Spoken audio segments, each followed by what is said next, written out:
Bonjour. Il y a quelques semaines, c'était Noël, l'anniversaire de la petite, celui de sa mère et de votre belle-mère, sans parler du premier de l'an et l'anniversaire de 3 de vos amis.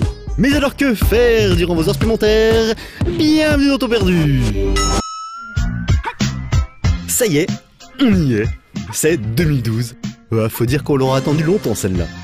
Non seulement parce que 2011, faut bien l'avouer, on en avait un peu notre claque, et aussi surtout parce que si l'on en croit plein de gens morts depuis longtemps, 2012 sera notre dernière année, comme l'avait annoncé un jour la maman d'un de mes amis à sa gentille chienne vieillissante.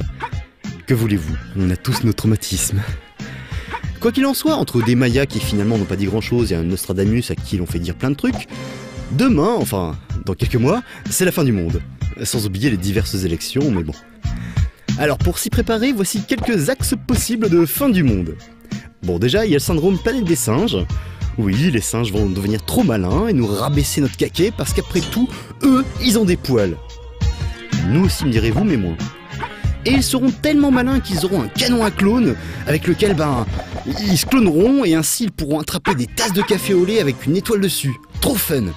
Mais puisque le singe descendra de l'homme, forcément, il sera parfois un peu bête et égocentrique, et donc il n'hésitera pas à sacrifier ses semblables pour atteindre la tasse décrite un peu plus tôt. Sinon, il se pourrait bien qu'un nouveau prophète débarque dans ce quartier de la galaxie. Cela aurait d'ailleurs au moins le mérite de mettre tout le monde d'accord, vu qu'on pourrait enfin obtenir des réponses à des questions existentielles, comme par exemple, peut-on rire de vous et tant qu'à faire avec vous? Y a-t-il des vierges au paradis, mais alors avec ou sans capote? Peut-on aider les gens à croire en vous avec des explosifs? Les rues sont-elles mixtes dans les cieux? Ou est-ce bien sérieux la réincarnation dans une poule si on doit se faire becter quelques jours après par nos petits-enfants? Bref, plein de trucs cool. Après, il faudra que le prophète, il ait un truc bien à lui, qu'il fasse des trucs cool pour qu'on soit bien sûr de sa divine provenance. Il pourrait par exemple bouger des formes 3D géométriques pour atteindre la porte des toilettes ou celle de la sortie. Je sais pas trop.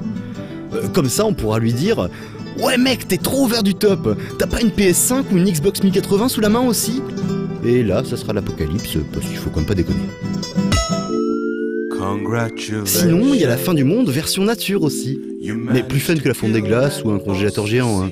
Non, celle où Mère Nature décide que on est trop des enfants gâtés qui méritons même pas toute la place qu'elle nous a donnée. Alors elle va envoyer des forêts géantes nous envahir à coups d'écureuils magiques et d'autres trucs de chez Gaia Incorporated qui nous ratiboiseront les petons et feront pousser de l'herbe dans nos rues. Quelle horreur! Alors bon, on pourra se défendre un peu vu que la forêt elle a besoin de mana pour faire tous ces trucs. Et pour ça, elle aura de très gros arbres à mana qu'elle dissimulera au milieu de ses bois pour les protéger, mais si on est balèze, on pourra y foutre le feu ou les abattre comme on le fait si bien depuis des années. Mais bon, à terme, de toute façon, on va tous y passer vu que, comme on nous le dit si souvent, c'est bientôt la fin du monde. N'est-ce pas?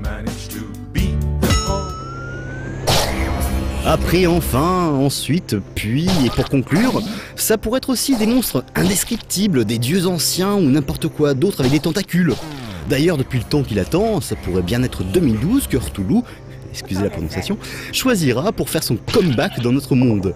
Parce qu'il faut le comprendre, hein, là où il est, ça mouille, et quand ça mouille, on attrape froid. Du coup, on peut supposer qu'un de ces sbires commence les rituels indispensables à son retour. Mais bon, un sbire c'est fragile, ça tous les super vilains le savent, et donc il faudra que notre tête de poule ressuscitée le défende bec et griffe contre tous les représentants de notre misérable race qui voudraient mettre fin à ces innommables agissements. Alors il prendra possession des corps de ses victimes et s'en servira contre les autres avec plus ou moins de bonheur ou de malheur, hein, ça dépend de quel côté on se place. Et ça, malgré tout, ça risque quand même de lui prendre un peu de temps. Ce qui tombe plutôt bien, vu qu'il faudrait quand même voir, ne pas oublier que, pour gagner plus, jouer plus.